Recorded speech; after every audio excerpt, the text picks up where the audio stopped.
Hello, this is Pat O'Loughlin with Ohio's Electric Cooperatives, bringing you a message for the upcoming new year, 2023. Each year at this time, we try to look ahead at the opportunities and challenges that appear to be on the horizon for Ohio's electric cooperatives in the upcoming year. Now, the last couple of years, I have to admit, the topics that we've highlighted have been important, but our views have been overwhelmed by events that sort of stole the show in each upcoming year. Back in 2020, COVID dominated our daily lives, but certainly wasn't something we were thinking about as we headed into the beginning of the year.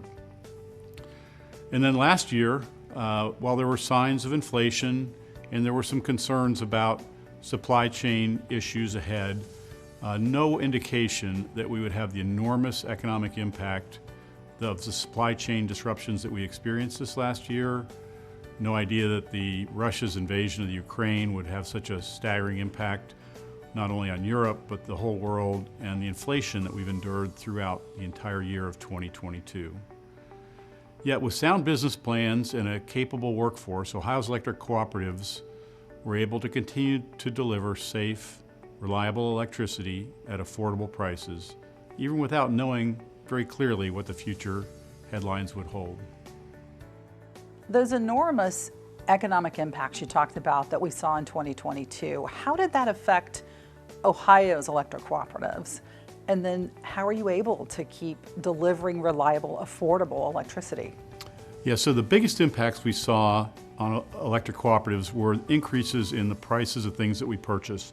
First of all, fuel, coal and natural gas, diesel fuel to produce electricity, but also all the materials and supplies that our electric cooperatives purchase to maintain and build their systems.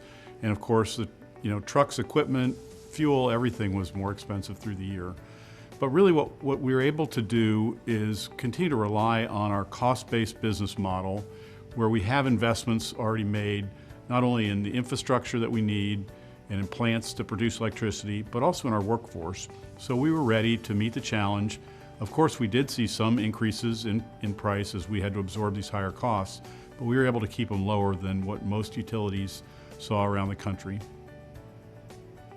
So as we look ahead to 2023, we realize our crystal ball is not perfectly clear, but we do see a couple of things on the horizon. First of all, we expect the cost pressures that we saw this last year to continue into 2023, particularly in energy commodities, things like natural gas, coal, diesel fuel, other petroleum products. But despite these cost pressures, we do expect electric cooperatives are going to be able to provide a high quality of service at a cost that's lower than other utilities again this year. You say that they're going to impact rates and be lower than other utilities. Can you tell us what kind of impact we'll see in 2023 for Ohio electric cooperatives? This past year, most cooperatives had to pass on higher costs for generating and transmitting electricity. They ended up being about 5% higher than the year before. Most other utilities around Ohio and the United States increased rates in the neighborhood of 15%. Right now, as we look ahead to next year, we probably will see another 5% or so increases in prices, mostly from generation again, but also from the continued pressure on materials and supplies that the co-ops purchase to maintain their systems. And again, we think that other utilities will have a greater increase, maybe 10%, maybe even more. Another thing we expect in the upcoming year is the continued importance of our power plants operating reliably through the year. We continue to work to improve the operation and maintenance of our power plants. The availability of our plants to produce electricity during critical periods of high demand becomes more important each year, as the number of similar baseload power plants that can be dispatched to meet electric demand continues to shrink. How concerned are you, and should cooperative members be concerned about the pace of plant shutdowns, coal plant shutdowns in Ohio? Well, what we've seen is from the experts that look at reliability concerns around the country, the North American Electric Reliability Council, who's charged with that mission, the Midwest Independent System Operator, PJM, the grid operator for our region, have all looked at the situation and recognized that we're shrinking our baseload resources quickly, trying to replace them with renewable resources which are more intermittent, and less dependable. And so most people are concluding that most of the time we'll be fine, but during periods of extreme weather, there is a greater risk to the system than what we've experienced in the past. And of course, that's concerning to us. Now, as you look around the country, our part of the country seems to be in better shape than most. Areas have already seen trouble in California, in Texas, the upper Midwest. Those are the places that are being highlighted right now as to be greatest at risk. But I think the whole country needs to be concerned about this trend and make sure that we're doing everything we can to extend the lives of these necessary baseload plants until we can come up with reliable replacements for them. Unfortunately, another thing that we see next year that's pretty easy to predict is we expect to see continued government overreach in regulating energy industries generally and electricity production specifically. It's expected that we're going to have headwinds and we will be in a fight throughout the coming year to get reasonable regulations for the operation of our power plants. How can Ohio cooperatives and their members help in the fight against that government overreach?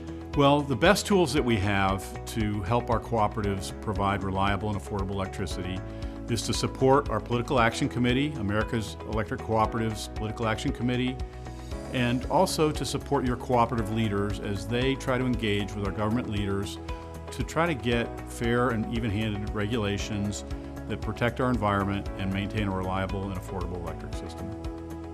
One of the bright spots we have to look forward to next year is that electric cooperatives are planning to take a larger role in local community development projects.